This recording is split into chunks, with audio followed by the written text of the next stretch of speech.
The SS America is kind of that one ship that sticks out like a sore thumb. On one hand, you have your Titanics, Lusitanias, and Queen Marys, but on the other hand, you have this comparatively little ship that was just kind of there. This video will attempt to show just how underrated the SS America is, and just how mind-numbingly overrated the other ships I mentioned are. Her story starts off with her being designed by the legend William Francis Gibbs, who would go on to not design any more famous ships. Construction started on August 22nd, 1939, and was launched nearly 1 year later to the date, and was christened by the First Lady of the US, Eleanor Roosevelt. Fun fact, her cousin, who was one of the founders of the United States Lines, was called Kermit.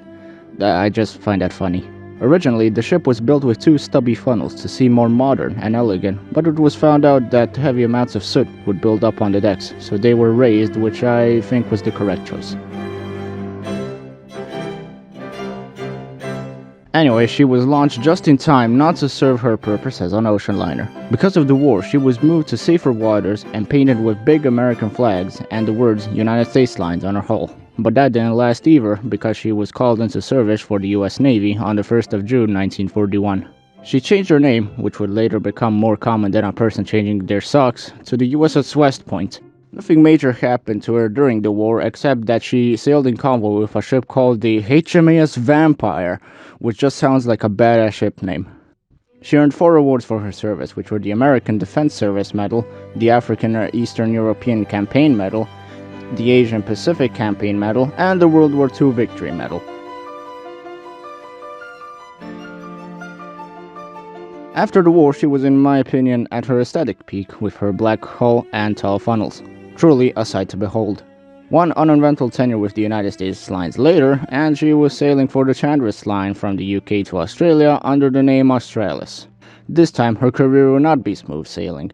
On October 1970, a fire broke out in her galley, causing the bridge to be cut off from air supply from the port side of B-deck. It was extinguished the following day, but the voyage was delayed due to repairs. After that, in 1974, she was involved in a collision with the aircraft carrier HMAS Melbourne. Thankfully, there were no casualties. Seemingly after that, Chandris said fuck it and sold the ship off. Now who did they sell them to? Oh boy. She was infamously sold to Venture Cruise Lines, who took a good look at her decrepit interiors and rotting superstructure and said, yeah, let's just rename her back to the America and slap a coat of paint on this. And so they did. And they painted her with the ugliest livery known to man. Seriously? I know it was meant to be painted in patriotic colors like the US flag, but this is just not okay. Sure, the superstructure and hull look passable enough, but the funnels look so bad. Because of her ugly livery, and her unsanitary interiors, which still had clothesline all around the ship, which made the entire ship a safety hazard, she returned to New York only because the passengers started protesting about their reasonable situation. The crazy thing is that those fuckers tried it again. They learned nothing. They sent the ship again for a 5-day cruise without changing anything. What did they expect was gonna happen at their second attempt? After that, Venture Cruise Line had enough and straight up filed for bankruptcy, and the ship was auctioned off. And if that wasn't enough, guess who's knocking at the door ready to buy her once again? It's Chandris Line, baby. This time her name was the Italis and was now lacking in the funnel department. That was because the funnel was so corroded that there was just no chance to save it. She served as a hotel ship for some time, and then mostly did Eastern Mediterranean cruises until 1979, when she was left at Piraeus in Greece. She changed hands like 100 times there, but never actually moved all that much physically. She was purchased by Intercommerce Corporation and was renamed Noga. After that, Silver Moon Ferries bought her and was renamed the Alfredas, and while they were the owners of her, a bilge pipe burst, causing the ship to develop a significant list to starboard, and was beached to prevent it sinking. After she was all patched up, those fuckers put her right back where she was. After that, she was sold for scrap, but the scrappers almost immediately yeeted away from the ship, reasonably. Alright, now we're getting to the part why everyone remembers this ship. In 1992, she was sold to some people in Thailand, I guess to be made into a 5-star hotel. She was put into a dry dock where she got her propellers removed, her funnel was painted red, and the bridge was painted orange, I guess? I always thought it was painted red, but apparently it was orange.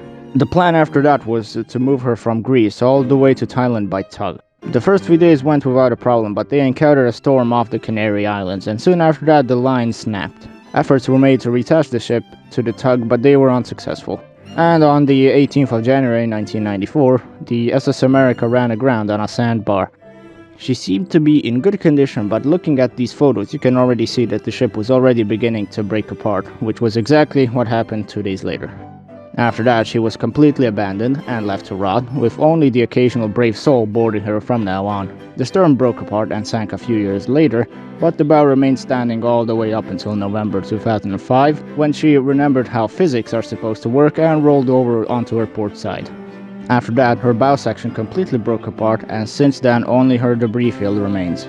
In 2019, extensive underwater footage was taken of the wreck, and while the hull and superstructure completely disappeared, some notable things like her anchor chains, forecastle, and even the entirety of her funnel are still intact. One positive thing that came from this disaster is that she became a very cool location to take a photo at, and not to mention this is the way she cemented her legacy as one of the most famous shipwrecks of all time. I even drew her right after she broke in 2 parts. Admittedly, I could have made the drawing a little more detailed, but I like it. I think most people think of her as that one ship that ran aground. But to people like me, she was that one ship that ran aground, but also had a batshit insane career before that.